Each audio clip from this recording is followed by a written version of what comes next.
Shout out naman tayo sa mga taga-Kalasyaw, Pangasinan. Balita ko, may trabaho alert po dyan. Eto na sa Huwebes nga, November 9, magkakaroon po dyan ng job fair. Simula 8 a.m. po yan hanggang 3 p.m. sa third floor ng municipal building. May mga local at international openings na po pwede ho kayong applyan. Siguraduhin lamang na may dala kayong resume, ballpen at iba pang importanteng dokumento. Para sa updates, i-follow lamang ang Facebook page ng PESO Kalasyaw.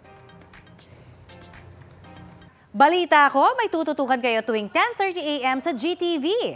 Alamin ang mahahalagang balita at impormasyong dapat niyong malaman sa Balita Ko tuwing Lunes hanggang Biyernes. Mag-subscribe din sa GMA Integrated News sa YouTube.